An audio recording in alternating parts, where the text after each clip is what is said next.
What is up, guys? Man, it's week one. I am so excited to see uh, this slate of games week one, man, has me absolutely excited as a college football fan, a college football analyst. And, we already dropped our FPS game of the week, and we're going to have a double header at the FCS level, man. This is our first FCS game of the week. If you're new to the channel, hit that subscribe button, hit the like button on the video. Comment your score predictions below. And if you predict the winner and score exactly correct, you will win our $50 Venmo giveaway at the end of the weekend. We have one of the biggest rivalries at the FCS level, one of the oldest rivalries, the Aggie-Eagle Classic, man. And A&T has really and truly been on a roll, man. They've won four straight over Central coming into this year. They lead the all-time series 55-34. They have five ties. And this one is huge, man. They get to play in the Duke's Mayo Classic, which, if you don't remember, last season was a top five matchup between Clemson and Georgia.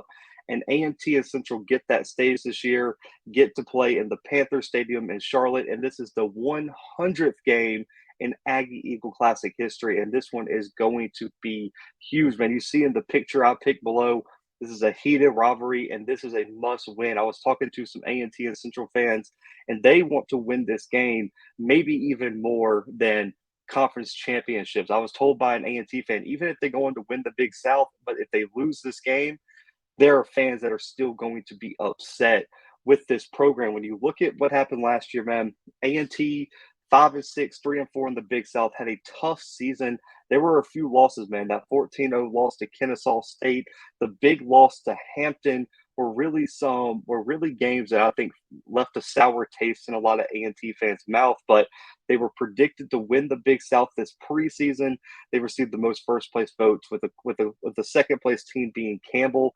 And the expectations are very, very high for A&T, as this is their last year in the Big South before they head to the CAA, which is going to be an absolute ridiculous test for this program. Now, Central 6-5 last year, but was 4-1 in the MEAC and had a really great chance. Was really one game away from winning the MEAC last year and getting to the Celebration Bowl. They were picked to finish second this preseason, just behind defending champion South Carolina State. And both of these teams come in with extreme expectations. It's a heated rivalry, week one on the biggest stage.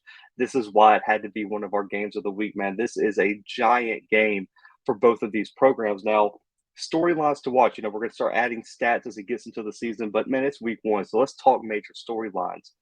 The number one question for me for A&T is on the offensive side of the football, and that is who steps up at running back.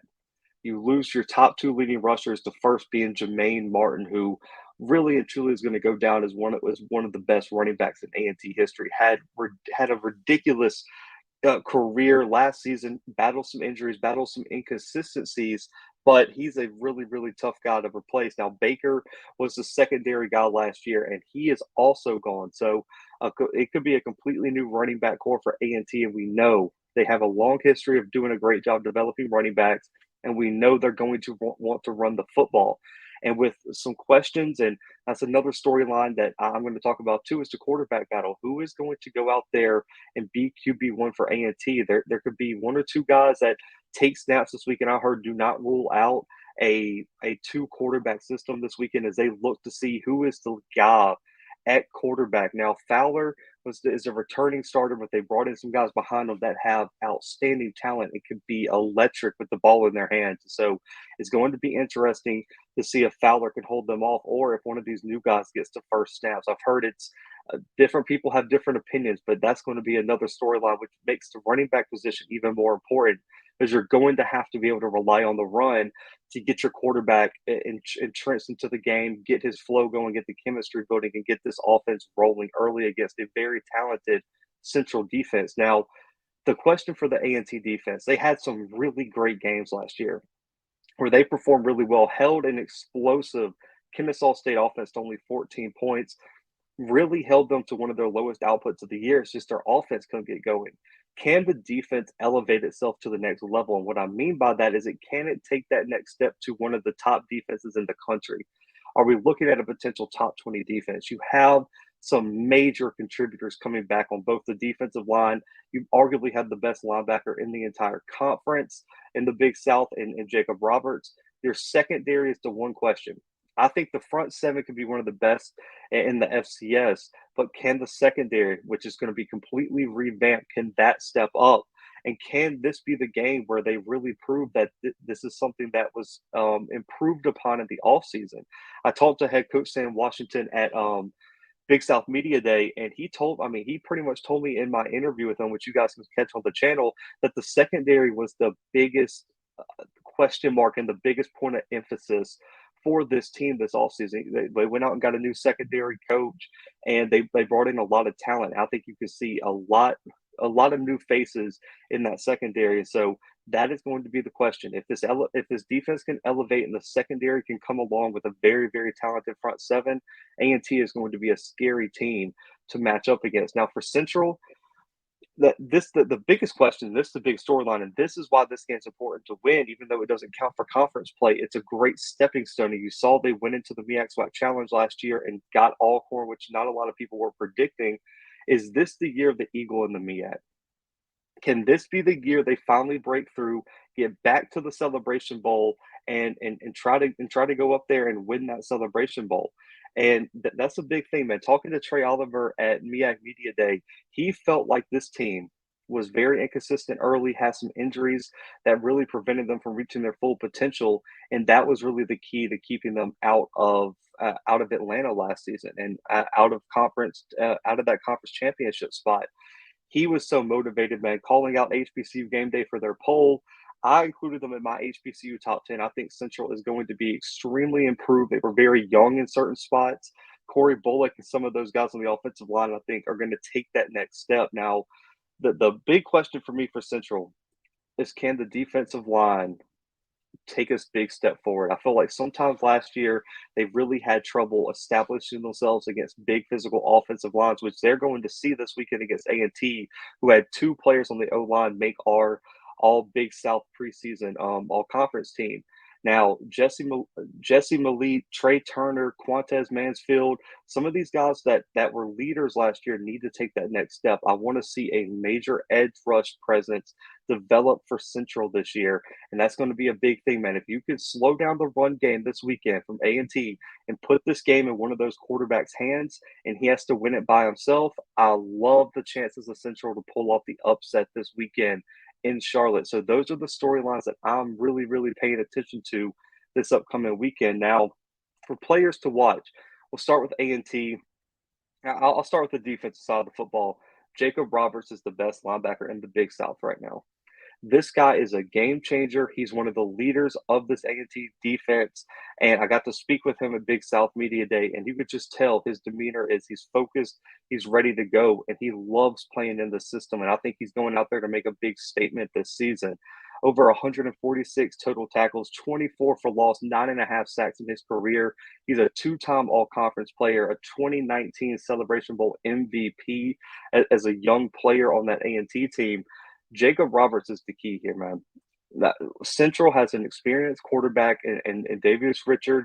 They bring back multiple running backs, and that offensive line is greatly improved. Jacob Roberts has to be the leader of this A&T defense and have them ready to defend against an offense that I think could be very explosive this year. I'm expecting Roberts to really compete to be the MVP of this game, and he is all over the field.